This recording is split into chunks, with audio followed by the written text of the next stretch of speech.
Bonjour à tous, bienvenue sur Sensation. Lorsqu'on devient senior, il faut savoir faire travailler son cerveau et sa mémoire. À Étampes, l'association STIMS Mémo Plus propose des ateliers pour les pré-retraités et retraités afin de stimuler leurs neurones. Pour en parler avec nous, je suis aujourd'hui avec Catherine Grosse-Villemain, présidente de l'association STIMS Mémo Plus. Bonjour. Bonjour, merci de m'avoir invitée. Alors on va parler tout au long de cette émission de votre association et ses objectifs. Depuis combien de temps existe-t-elle et qu'est-ce qui a poussé justement à sa création ? Alors elle existe depuis 21 ans et pour la petite histoire, j'ai perdu mon père d'une tumeur au cerveau. Donc ça m'a donné envie de connaître davantage le cerveau qu'on ne connaît pas bien et en fait mon père a perdu régulièrement ses facultés. Donc je pense que c'est ce qui m'a donné le moteur parce que je l'ai réalisé il y a peu de temps. Voilà. Donc c'est un travail finalement avec votre papa qui a découlé que vous souhaitiez finalement aider les personnes à travailler leurs neurones. Oui.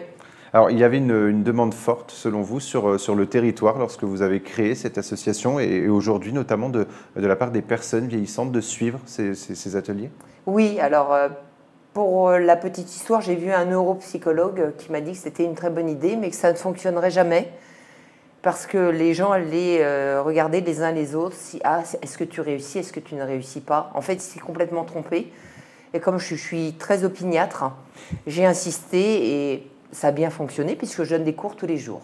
Comment est-ce que vous avez justement mis en place ces ateliers ? Comment est-ce que vous êtes renseigné pour savoir quel atelier s'adaptait le mieux justement à ce travail des neurones ? Alors, je suis professeur à la base, professeur de français, donc j'ai arrêté mon travail pour travailler pour mon mari. Et en fait, je voulais quelque chose qui soit en rapport avec la pédagogie. J'aime beaucoup les autres, c'est peut-être ridicule à dire, mais enfin c'est comme ça.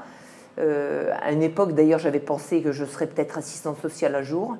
Donc, ça me plaisait d'à la fois mêler mon travail, ma pédagogie et l'entraide. Et je pense que c'était une très bonne idée et qu'il y avait un manque dans le sud Essonne. Justement, vous êtes basé à Étampes, mais qui peut participer à vos ateliers ? Est-ce que c'est seulement les personnes d'Étampes ou est-ce que vous élargissez à tout le sud Essonne ? Ah oui, j'ai élargi à tout le sud Essonne. Je me suis d'ailleurs, on m'avait demandé de faire des ateliers à Paris, mais bon, il faut monter, c'est très compliqué. Donc le sud Essonne étant, à mon avis, bien déshérité, j'ai préféré continuer à exercer ici. Vous proposez plusieurs ateliers donc pour stimuler les neurones. Quels sont ces ateliers, les objectifs de ces ateliers ? Alors vous voulez dire les différents ateliers ? C'est ça. Oui. Alors le lundi, j'en ai un à Étampes. C'est ce que vous voulez comme détail ? Voilà, déjà les lieux, mais aussi l'intérêt de ces ateliers. Est-ce qu'il y a un seul atelier finalement, un seul cours pour travailler ces neurones, ou est-ce qu'il y a différentes techniques ? Non, il y a différents niveaux, en plus pas techniques, différents niveaux en fait, je dirais. Parce que je sens rapidement de toute façon les élèves qui ont plus de mal. Et si vous voulez, pour les cours que j'ai ouverts, d'ailleurs j'en ai ouvert cette année, ça ne sera pas du tout le même niveau que les cours j'ai des cours depuis 15 ans, en fait. J'exerce depuis 21 ans, mais le premier cours, je l'ai abandonné, parce que ça ne m'arrangeait pas, parce que j'ai déménagé entre-temps.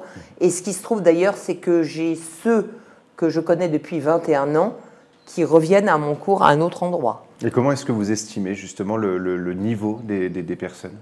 Alors, rapidement, malheureusement, au début, j'ai tellement l'habitude qu'il m'est arrivé de téléphoner à des enfants pour dire, écoutez, vos parents ne peuvent plus suivre mes cours, je ne suis pas du tout adaptée, ce sont des pré-Alzheimer, c'est pas possible. Ça demande quand même un certain niveau, une concentration, une volonté profonde, une curiosité. Alors ça c'est important ce que vous dites, vous ne remplacez pas justement des professionnels quand il y a Alzheimer ou pré-Alzheimer, vous êtes vraiment là pour stimuler les neurones, vous ne remplacez pas un médecin etc. qui peut... Non, je ne suis pas médecin. C'est ça. Je ne suis pas médecin, mais par contre je suis capable de savoir les gens qui ont déjà malheureusement des problèmes. Alors pourquoi stimuler les neurones et la mémoire est important justement pour les seniors ? Quels sont les bénéfices ? Alors les bénéfices, c'est que je leur apprends des moyens. Vous savez, c'est comme à l'école en fait, c'est ce que je disais à mes élèves. On apprend plus à faire qu'on apprend réellement. Donc je leur apprends des techniques. Le problème, c'est un manque de concentration. Parce que donc, mes anciens qui regardent la télévision ou même qui lisent un livre n'ont pas l'habitude de résumer ce qu'ils ont vu. Souvent, ils sont isolés, ils sont tout seuls. Éventuellement, ils en parlent à leurs enfants qui ne seront pas du tout intéressés. Donc c'est quand même important.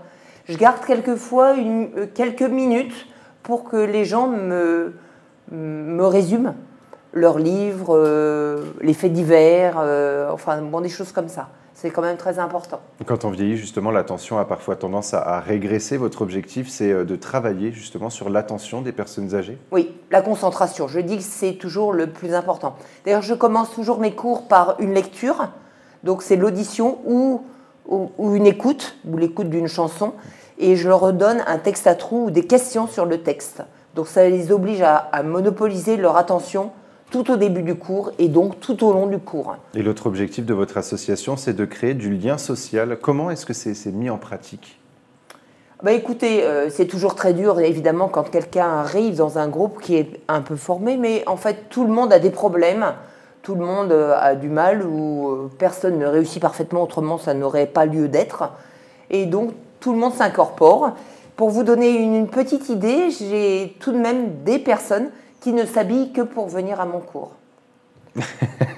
Alors, le lien social a une grande importance pour lutter contre l'isolement et la sédentarité. Est-ce qu'il vous arrive justement de vous retrouver face à des personnes âgées qui ont parfois perdu cette habitude de créer du lien social? Oui, tout à fait, tout à fait. Donc, qui ne parlent plus ou qui parlent à leur animal de compagnie. Alors, c'est ce que je dis toujours, l'animal de compagnie, le vocabulaire est très limité. Et c'est très bien, ça crée une entraide.